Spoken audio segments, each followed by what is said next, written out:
Hi there, BookTube! My name is Christina and today I'm here with my third episode in which I'm trying to guide you through how to learn to read in a foreign language, whatever language you're interested into.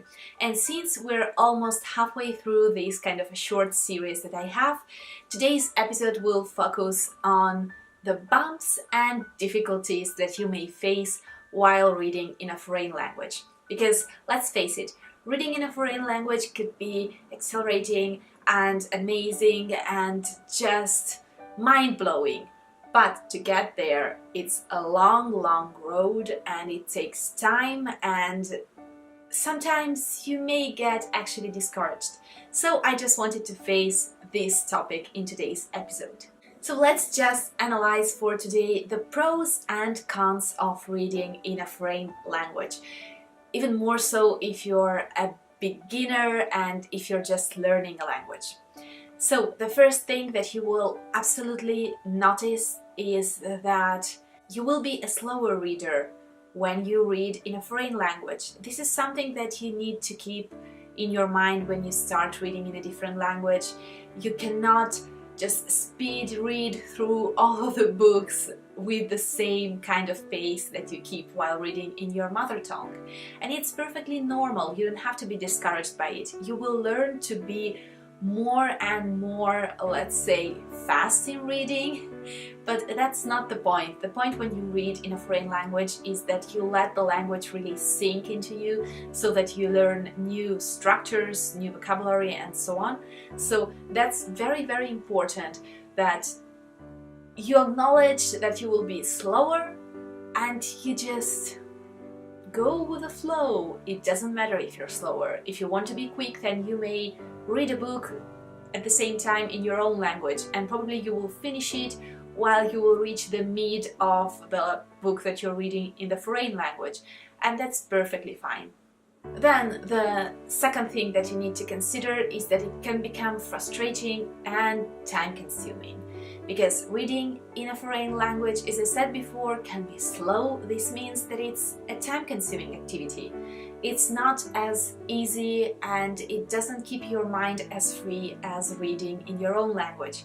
You actually need to put more effort into it, and this means that if you don't see the results that you're expecting, it can become frustrating.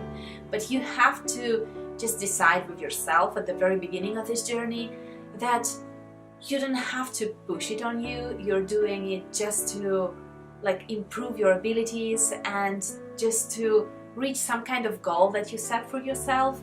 But nobody is running after you, and reading cannot be a core, cannot be something that you just force yourself to do, because it won't work in that way and you will just hate the language by the end of it. So once you've taken into account all of the difficulties that you may face, just let's look at the bright side, because there is a huge bright side on the other side of all of this gloomy darkness. So the first thing is that reading may actually motivate you in learning the language.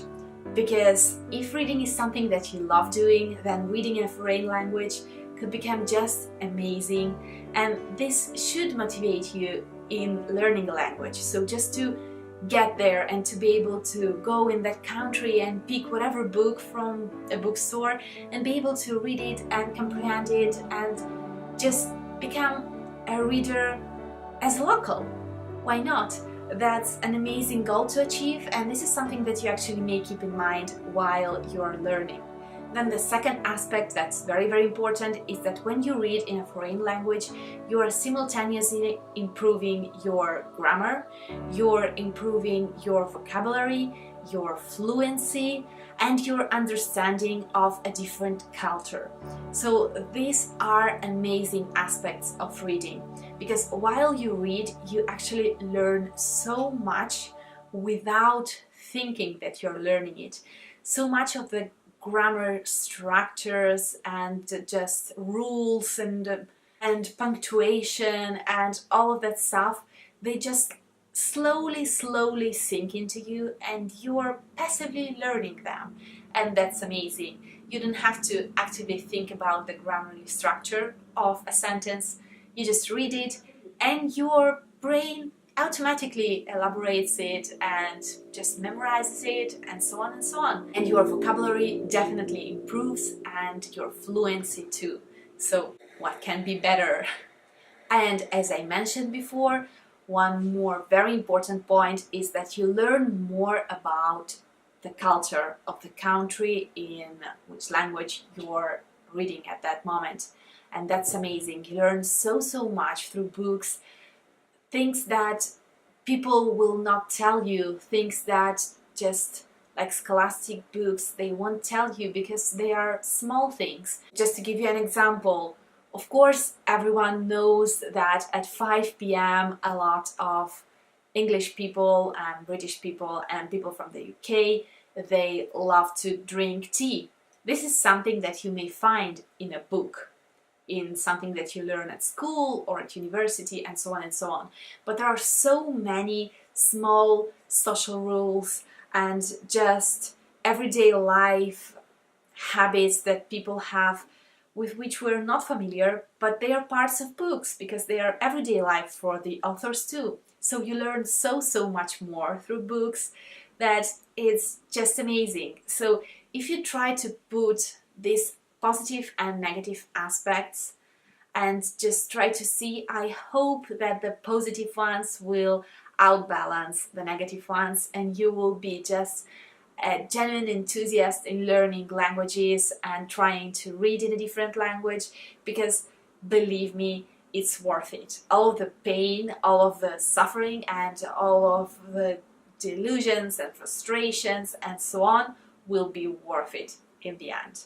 I hope that you enjoyed this episode, and I will see you in the fourth one very soon. Bye! Ciao!